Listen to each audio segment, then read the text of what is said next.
Before silence turns into something you can't ignore, make sure you're still here. Subscribe to Emo Saga for stories where distance is chosen, desire is delayed, and love doesn't rush, but it always arrives. We set the rule on the first night. Separate rooms, separate lives, separate sleep. It's not dramatic. It's practical. The house is small enough that we don't need to raise our voices to speak from one end to the other, but large enough that privacy feels possible if we respect it. "I'll take the room at the end of the hall," he says. "I'll keep mine," I reply. We nod. Agreement made. The winter cabin sits miles away from anything that matters. No close neighbors. No cell signal strong enough to rely on. Just trees weighed down by snow and a frozen lake that reflects too much sky to feel safe. We're here because the season demanded it. The roads closed earlier than expected. His car broke down closer to town. Mine barely made it up the hill before the snow came down hard enough to erase the tracks behind me. Staying wasn't planned. It was necessary. He's careful in a way that makes me notice him more. He announces himself when he enters a shared space. Keeps his distance when we pass in the narrow hallway. Never assumes the couch is open if I'm already sitting there. It should feel polite. Instead, it feels intimate. We fall into a rhythm without discussing it. Mornings are quiet. He wakes before me always. I know because the kettle whistles softly at the same time every day, and the smell of coffee drifts down the hall without him knocking. Evenings stretch longer. The heater hums. The wind presses against the walls. Snow taps lightly at the windows like it's checking whether we're still here. Sometimes we sit at the table together. Sometimes apart. We don't fill the silence unless there's a reason. That becomes its own language. The first time our hands brush, it's an accident. We both reach for the same book on the shelf. His fingers graze mine. It's brief. Barely anything. But the contact lingers. "Sorry," he says immediately. "It's fine," I reply. Neither of us reaches for the book again. The nights are harder. The cabin settles loudly once the temperature drops, wood shifting and popping like it's alive. The lake groans sometimes, a deep, distant sound that travels through the floor. I wake more than I want to admit. Once, I step into the hallway for water and find him there too, barefoot, standing still like he was listening. "Couldn't sleep?" I ask. "No. Me neither." We stand there for a moment, facing each other in the dark. He steps aside first. Always respectful. Always controlled. The rule becomes heavier as the days pass. Separate rooms doesn't stop awareness. It sharpens it. I notice the way his voice lowers at night. The way he never looks away too quickly when our eyes meet. The way he pauses just a second longer than necessary before retreating back down the hall. It's not avoidance. It's restraint. One evening, the storm traps us fully. Wind howls against the cabin, snow slamming sideways into the walls. The generator hums unevenly, lights flickering. He brings candles into the living room. "I'll sit here," he says, setting them down. "You can take the couch if you want. And you." "I'll be fine on the chair." I hesitate. "Sit," I say finally, patting the opposite end of the couch. He looks at the space, then at me. "Are you sure?" "Yes." He sits. Carefully. There's distance between us, but not much. The silence grows dense. Not uncomfortable. Charged. The wind screams outside. The candle flames flicker, throwing shadows across his face that make him look older somehow. More serious.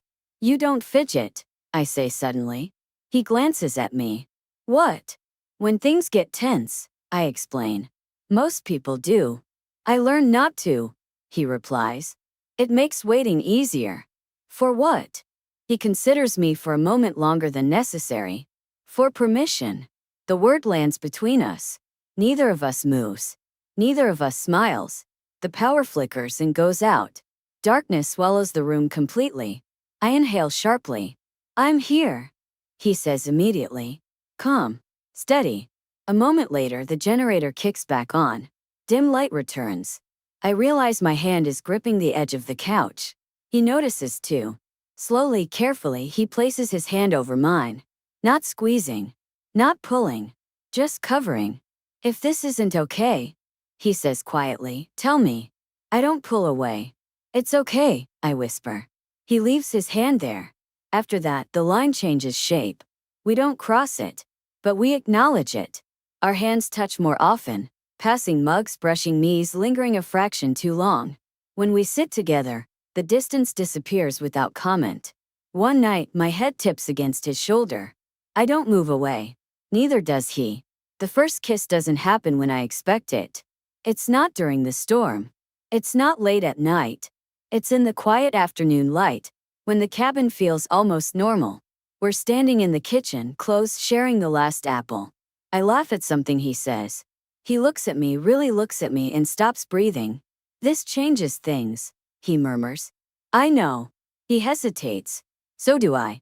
Then I lean in. The kiss is soft, careful, short, but it lands like a decision. When we part, neither of us speaks. We don't need to. That night, we still sleep in separate rooms. But I lie awake longer than usual, heart racing, lips tingling. Across the hall, I know he's awake too. Because the cabin is quiet, and neither of us is sleeping. The kiss doesn't rush anything. That surprises me. It doesn't demand more. Doesn't pull the night towards some inevitable conclusion. Just exists. Quiet. Certain. Like a door closing gently rather than slamming shut. We still say goodnight. We still retreat to separate rooms. But the air between us has changed shape. Sleep comes in fragments. I lie awake listening to the cabin breathe. The wind easing, the heater clicking softly. The lake groaning beneath its frozen skin. My lips still remember the weight of his. The careful way he'd stopped as soon as I leaned back. Consent again. Chosen restraint. It's almost worse than hunger. Morning feels different. Not awkward. Not tense. Intentional. He's already awake when I enter the kitchen. Of course he is. But this time, he looks up immediately when I step in. Eyes lingering without apology. Morning, he says. Morning. The word feels heavier than it should. We move around each other carefully, as if relearning the space. When I reach for a mug, he pauses, watching to see if I'll step back. I don't. Our fingers brush. Neither of us flinches. We don't talk about the kiss right away. Instead, we talk about small things. The weather. The road conditions. How long the supplies will last if the thaw comes late. But underneath every word is awareness. When he looks at my mouth, he doesn't hide it. When I notice, I don't pretend not to. The second kiss is different. Slower. Deeper. It happens in the living room that evening, fire low. Snow falling softly outside like the world is cushioning us from itself. We're sitting close, closer than before. Knees touching, shoulders aligned. He turns slightly. Tell me if I should stop, he says. I answer by leaning in. This time, his hand rises to my jaw. Thumb warm against my skin. The kiss lingers, unhurried. A conversation rather than a spark. When we part, our foreheads rest together. We said separate rooms, I whisper. Yes. And we still mean it. Yes. He exhales slowly. Then we keep choosing. I nod. And we do. Days pass. The cabin holds us without comment. We kiss, but we don't rush. We touch, but always with intention. Sometimes his hand rests at my waist while we cooked. Sometimes mine slides briefly into his jacket pocket when we step outside into the cold. Each moment feels earned. Each pause feels safe. The thaw comes faster than expected. The radio crackles back to life with updates. Roads clearing, repairs underway, travel possible within days. The outside world creeps closer. I feel it like pressure against glass. That night, I sit at the table long after dinner, fingers tracing the wood grain. You're thinking about leaving, he says quietly. I'm thinking about choice, I reply. He nods. They're not the same. No. Silence stretches. I won't ask you to stay, he adds. Not because I don't want you to, but because this only works if you come back freely. The words tighten something in my chest. I know, I say. That night I knock on his door. Just once. He opens it immediately. We stand there, the space between us charged but calm. I don't want tonight to be about fear, I say. Then it won't be, he replies. I step inside. We still move slowly. Still listen. Still pause to check, to ask, to breathe. The intimacy is unhurried, deliberate. Built on weeks of silence and trust rather than urgency. When we finally come together, It feels less like crossing a line and more like arriving somewhere we've been walking toward all along. Afterward, we lie side by side, quiet, the cabin wrapped around us like it's keeping a secret. You still leaving tomorrow? He asks softly. Yes. A beat. And coming back? He asks. I turn to him. Yes. I leave the next morning. The road is slushy but passable. The trees shedding snow in heavy sighs as I drive away. The cabin disappears behind the bend, swallowed by white and wood and memory. The world beyond feels louder than I remember. Faster. I spend 3 days in town showering, checking messages, answering questions I don't care about. I sleep poorly. Eat without appetite. Everything feels unfinished. On the 4th morning, I turn the car around. No announcement. No dramatic. Just certainty. He's on the porch when I arrive as if he knew. Not waiting. Just present. I park, step out, and he meets me halfway down the path. You came back, he says. Yes. This time when I kiss him, there's no hesitation. No checking the weather. No listening for rules. Just choice. Spring settles in slowly. The snow melts into the ground. The lake cracks and opens, releasing itself with long, echoing sighs.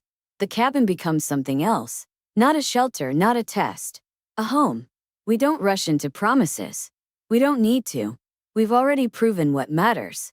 That silence can be shared. That restraint can be intimate.